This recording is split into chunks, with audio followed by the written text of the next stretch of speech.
Hello everyone, my name is Stanisław Frejlak. Welcome to JIGS TV Weekly Go News. The first news we have today is from Japan.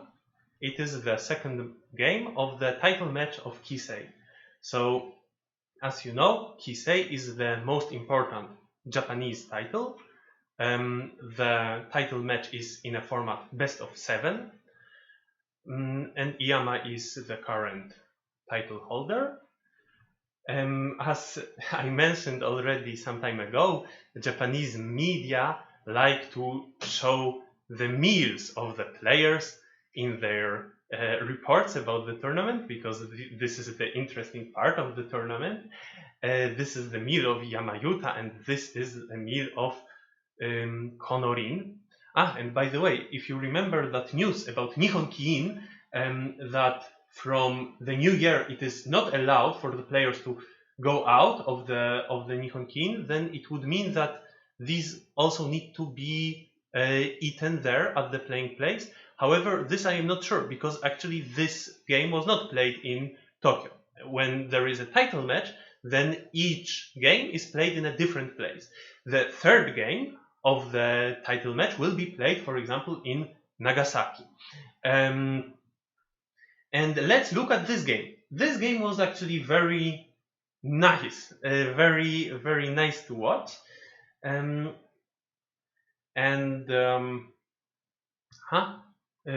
think it looked all normal up to this moment. Iyama is black, and Iyama is making a moyo, so white is not letting black make that moyo. And then black plays this wedge, which might be a bit annoying. If white just answers from below, then, well, if white connects from one side, then black already gained something from the other side. If white answers from the other side, then also it's maybe even less comfortable for white. So white decided to resist. And how did it go? Black goes down, and then it's an exchange. And in the end, this result looked like this. So black took away white's corner. The moyo of black got a little bit smaller. White got a strong position with 2 eyes. I don't know what to think of this. I really don't know who is better. And also an interesting thing was the next move of white. Where would you play? I was expecting something on the lower side, maybe a splitting move. However, white in the game just played a move which connects the stones on the left. Maybe because all the groups on the board are rather strong, safe, it's important to take real points and not something which can still be invaded. And we can see also that black does a similar thing after a few moves. Black also tries to create a solid territory, but still white goes in. And after white went in, interesting things started to happen. There was a small local fight, which resulted in black consolidating the lower right quarter of the board, and white aiming at a moyo on the lower left.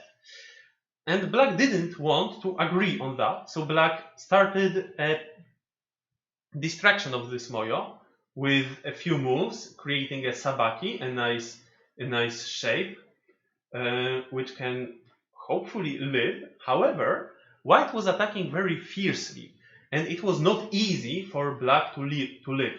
After some moves, the position looked like this, and then Konorin went in and hit the vital point. So it might look like Iyama died, and I really worried about the position of black at this moment of the game. However, Iyama was all the time looking at the weaknesses on the outside, in the outside shape of white. So afterwards, black just cut. Black cut white, and you can see that this group is in danger, and black was really merciless with this enclosure of white. White was still trying, but after a few moves, it became apparent that white will not make life, and that also white has not enough liberties. So white resigned at this point of the game. Exciting game. I remember that last time when I had heard this news, someone had the idea that that we could put the games, the kifus, which I am talking about, somewhere. So I hope we can fulfill this idea, and we can make it in a way that you can later watch these games. I'm not sure if already now. And by the way, at this time there is also another tournament called Female Kisei, also the title match. And in the Female Kisei, it is the 24th edition, the title holder is Suzuki Ayumi, which is interesting by itself, because recently the female titles have been divided between Ueno Asami and Fujisawa Rina. And Suzuki Ayumi broke this last year, taking away the Female Kisei title from Ueno Asami. Suzuki Ayumi, by the way, she is married to Rin Kanketsu, a dan professional. And in the first round of the Female Kisei, she managed to beat the challenger, and the challenger was Ueno Asami. And you can see the venue of the game, that is looking very interesting. This game was played in Hiratsuka, which is the place where the Kitani school was located. I am not sure if all my viewers know about the Kitani Minoru Go School. If you read Meijin, the Master of Go, then you read about it as well. Kitani Minoru was one of the first players in the modern Japanese Go, so the beginning of the 20th century. He was a good friend of Go Seigen, and they together were the guys who were trying to beat the old masters from the house of Honimbo. And Kitani Minoru was also a prominent Go teacher. He had a Go school with a few students permanently living there, and he raised a few top players of Japanese Go of 70s, last century. So this game is played in the same place, Hiratsuka. And by the way, the games were played in a hotel. And what is that church? That church is belonging to the hotel. And during the games, the professional commentary of the games was held in that church. Why does a Japanese hotel have a church? Originally, this church was built in Scotland in the end of the 19th century, but then it was transported to Japan, because Japanese people really like to have their weddings in a Western style, so they need churches for that. And here we see Suzuki Ayumi and Ueno Asami after their first game. The next games will be played, I think, this week, and in the Kisei it will be played in the beginning of February. So we will keep track of these title matches. And now let's go back to the news from Korea. In Korea, there is a Maxim Cup, 22nd Maxim Cup being played. This is a tournament open only for 9 dan professional players. Maxim is a coffee brand, Korean coffee brand. Last year, this tournament was won by Lee Ji-hyun. This was the only tournament not won by Shin Jin-so, the only big tournament in Korea. And here we can see Chejong playing her first round of this tournament, and Chejong won. So she is now in top 16. We will see how she manages later. And another news about Chejong is from the Korean Baduk League. So there was an interesting situation in the Korean Baduk League. Chejong was about to play Lee Dong-hoon, who is a top Korean player. And Lee Dong-hoon showed up late for the game. And he was about to lose by no-show, by forfeit. There are some rules that if you are late up to 10 minutes, or if you are late to up to 15 minutes, then either the time is erased from your clock, or you start just with Byoyomi. So in the end, Lee Dong-hoon was playing the game, but he started from Byoyomi. And Chejong, of course, had the full time. full main time, and in the end Chejong managed to win this game, so this is a big success. And after the game there was an interview with Chejong, and commentator asked her if she was expecting to win by forfeit, by no show, and she replied that she didn't try to think about it because she would be very disappointed and couldn't focus on the game if the opponent shows up in the last minute, as it happened. But also Chejong said that she prepared for that game a lot and that she was confident, and she managed, so congratulations. Another tournament being held right now is the 4th Crown High Thai Cup. This is a tournament open only for the professionals under 25. And this year the top young professionals, who are Shin Min-jun and Shin Jin-so, don't participate, but still there are 3 9-dan players participating: Pyeong Sang-gil, Na-hyun, and Chejong. But actually all 3 of them already got eliminated, and the quarterfinals of that tournament will happen this week. We can watch them, and here we have one interesting game. Lee Chang-sok is a top Korean player, maybe top 20, and Cho Kwang-yu is a less known player. Anyway, I have a game. This is not the game. This is the game of Iyama. But let's go back and let's look at one position from their game.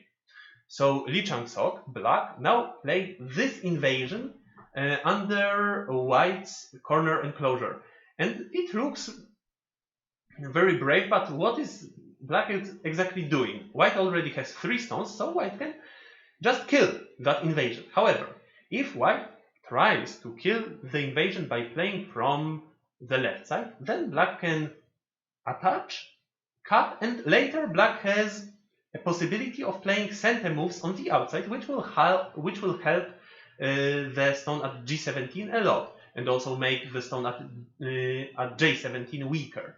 The other option of white, which was played in the game, is to play from this side, but then black played this attachment underneath, and later black can also cut, and again black can make his group stronger. The game went a bit differently. I mean, black didn't start that thing immediately.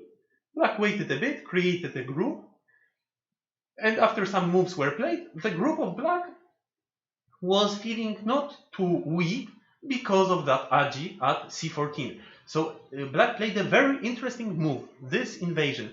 And how should white respond? Was this the correct response, what white did?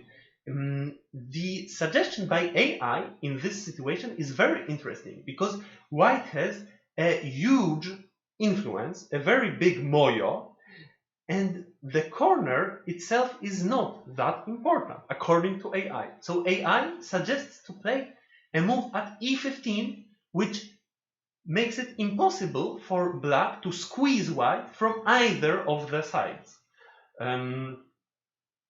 The move looks really funny, but it makes sense. It will be very difficult for black to build with any of these stones. So the best what black can hope for is maybe just making life in the corner.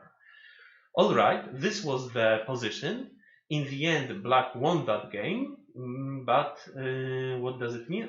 He is in the quarterfinal, so we will see how he manages in the next games. And now we have news from Europe.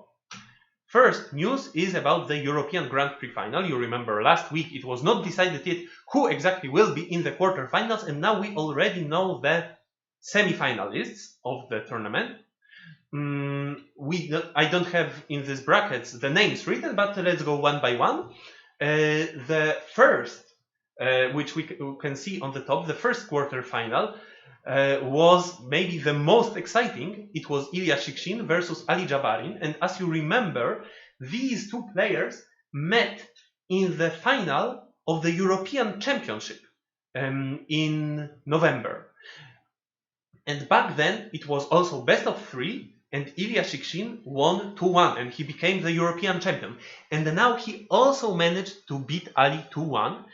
Today they played their last game, and this game was not easy for Ilya, because his group was in a big danger, and if it dies, Ilya would have a bad position. However, he managed to create a call, and then Ilya won by a lot of points. In the second quarterfinal, two big enemies, or maybe rather friends, but players who played really a lot of games with each other met. It is Łukasz Podpera, 7-dan from Czechia, and Paweł Lisy, 2-dan professional from Slovakia. Here also the result was 2-1 for Paweł, so there was no upset. And I don't know, it would be interesting to check on EGD what is their ratio of their games. I think Paweł wins more times, but Łukasz also can sometimes beat him. Then the third quarter final was Artem Kaczanowski, 2-dan professional versus Oscar Vasquez, 6-dan from Spain, and Artem managed to win. And the last quarter final, it was me versus Andriy Krawiec. Andriy is 2-dan professional, so I was really happy that I managed to, in the end, win that match. Andriy won the first game, but then still I came back, and now I will play Artem Kaczanowski in the semi-final, and Ilya will play Paweł. These games will take place tomorrow, a day after tomorrow, and on Thursday, if the third game is needed, if the result is 1-1. Another news from Europe is the ending of the European Pro League. It is not the end yet. So far, all the games of the league were played. The last match was Ilya Shikshyn versus Tongile Kalbe, which Ilya won, and it means that Ilya won not only all the matches, but he also won every single game. Each match he won 2-0. It's an amazing feat, amazing score, 10-0. No one managed it before. And for the second place, there was a cycle. There are 3 players with 3 matches won. It is Paweł Lisy, Tongile Kalbe, and Artem Kaczanowski. But there were some tiebreakers, which is difference between the number of won and lost games, and then mutual game. And in the end, it means Paweł is second, Tongi is third. And it also means Paweł and Tongi will play a semi-final match. And later, the winner of the semi-final match will challenge Ilya in the final match of the European Pro League. So the league stage is finished, but still some matches will happen, the semi-final and the final. All right, these were the news from Europe, and now we have another big portion of news, but I will not be the one who presents them, but it will be Natalia Kowaliowa, who will tell us about what happened at the EGF General Meeting. Hello everybody, today we talk to Natalia Kowaliowa. She is, as you know, part of the European Go Federation board. Hello Natalia. Hello Maria, nice to see you again. And usually it is the case that the EGF and all its members, so the representatives of each country, meet once a year at the annual general meeting, which happens at the European Go Congress. Right.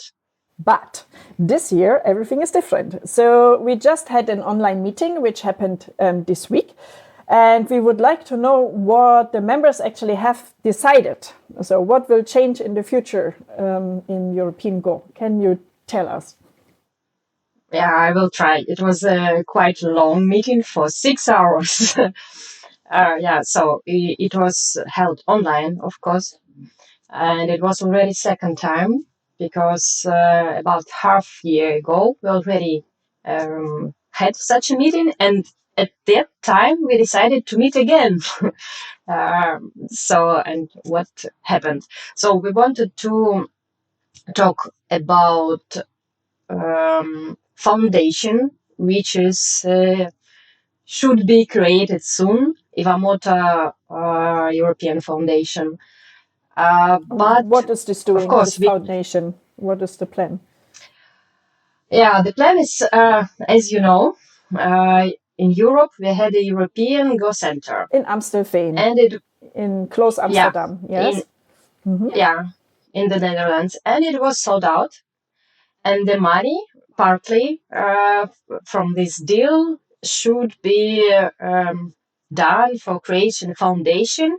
The main goal of this foundation would be developing Go in Europe. So I hope it's not so clear yet, but in general, it should be like some person who has a nice idea about developing Go in Europe can apply to this foundation and say, hey guys, I have an idea and you have some money, maybe we can communicate. That means if somebody has a cool idea how to develop Go in Europe, he can just ask this foundation to get financial support. Is that correct? I think so. It should be like this. And who is part of this foundation? So who decides where the money should go? Yeah, there should be 6 people.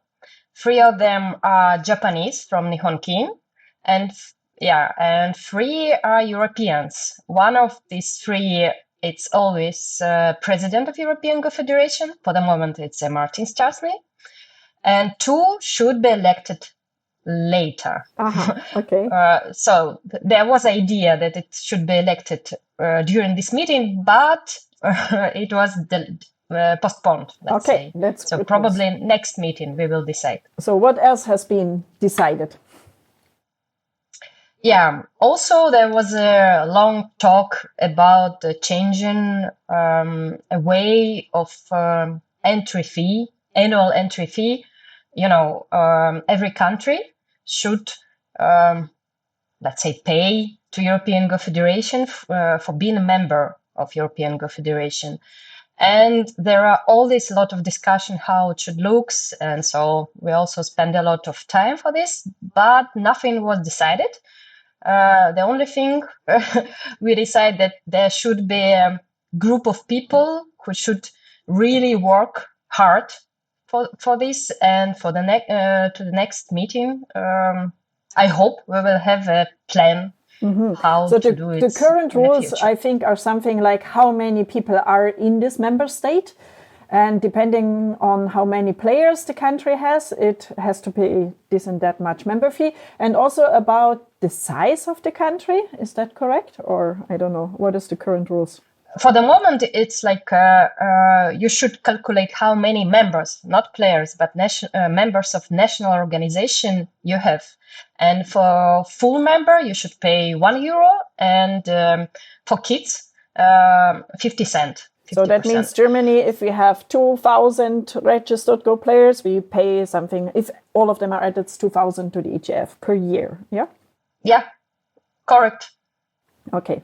So, yeah, but it's probably a complication between 2 words, players and members. It's a different thing. And so if somebody would like to work on it, how to make a better rule and system to have member fee, then they can apply to EGF. Is that correct? Yeah, you can contact, I think the best way is just to contact Lawrence Trippel, our secretary. You know him well. Everyone knows him well. So, and he will explain how it's possible to help. Okay, and what else happened in these 6 hours?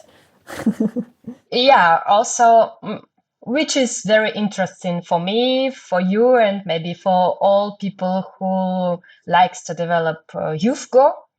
There was decided that European Youth Go Championship, which should be held in Prague in March, first it was postponed to later period, like end of August, but later it was decided that it will happen not in Prague, but in Ukraine during the European Go Congress. Yeah, and in Prague we hope to have a European Youth Championship next year, 2022 already. So let's hope, cross fingers, that it will work. And in Ukraine we will have a nice congress, and also kids will have a possibility to fight and to play the main event. Okay. So, yeah, also there was decided a lot of things about internet tournaments. Like if you have really anti-cheating measures, during the internet tournament, it can be calculated for EGD higher than D tournament. So it means usually internet tournaments, it's only a quarter from the points of the rating you have, but now it's possible you will have it's a level B tournament. Yeah, if you are interested in that further, there is a webpage on the European Go database where it is explained that Class D tournaments count only a fourth of a Class A tournament. Yeah, and recently this was the internet or online played games, but now that changed. Okay, and what else? Yeah, and also it will be possible to apply for EGD tournaments on a small boards like 9x9 and 13x14 boards. Oh, also okay. New. Can be tournament games now. There is some restrictions, but it's better to check, I think, web page and see and read. Thank you about it more. Okay. And is there something else which has been decided? Oh, not so easy to remember everything, but I think the main things are these. Okay. This one are these. So thank you very much for updating us. So as I understood, the next meeting might be in half a year. So we will have a new update, what is happening on EGF level in half a year. So thank you very much, Natalia. And welcome. See you until next time.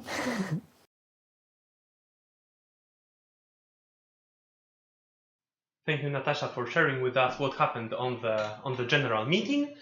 I think there was a lot of content for everyone. There was something interesting. By the way, I also saw in the chat someone asked a question about if we would be interested in showing news from the Latin American PandaNet League. Of course, we would be interested. We want to gather news from the whole Go world. So we are looking for people who would co-work with us from wherever possible. And every news about Go, what is happening in your part of the world, we are interested in that. Okay, so welcome, and we encourage all of you for sharing with us. And let's go to the Tsumego competition. Here we can see the solutions, the correct solutions of the last week's Tsumegos. I think in the single-digit queue series, the most interesting and difficult was the last problem. And actually only one of the participants managed to solve it correctly. It was René, so congratulations. And a few players had another idea, had a similar solution, but a bit different from what is shown on the screen. So if you don't have full points for that problem, then please take a look. What is wrong with your solution? There is some problem, something White could do, a way White could fight against your move. Also, we have the done problems and new problems. This is the page with new problems for the next week. I hope you will like them. Maybe the single-digit queue middle problem looks somehow familiar, but it wasn't shown yet. Not exactly this one. And we have one more thing for today, which is an advertisement of the ColorGo server. Maybe you remember we talked about the ColorGo server 2 months ago, and now it is released. So let's look again. What is the ColorGo server?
Yes, please everyone go to www.colorgoserver.com.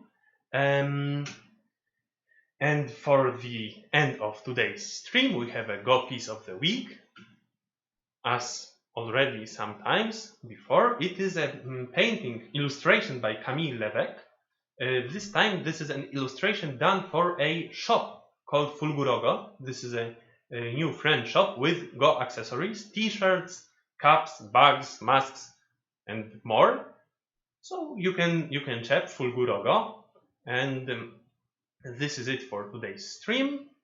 So see you next week. That's it for today. See you.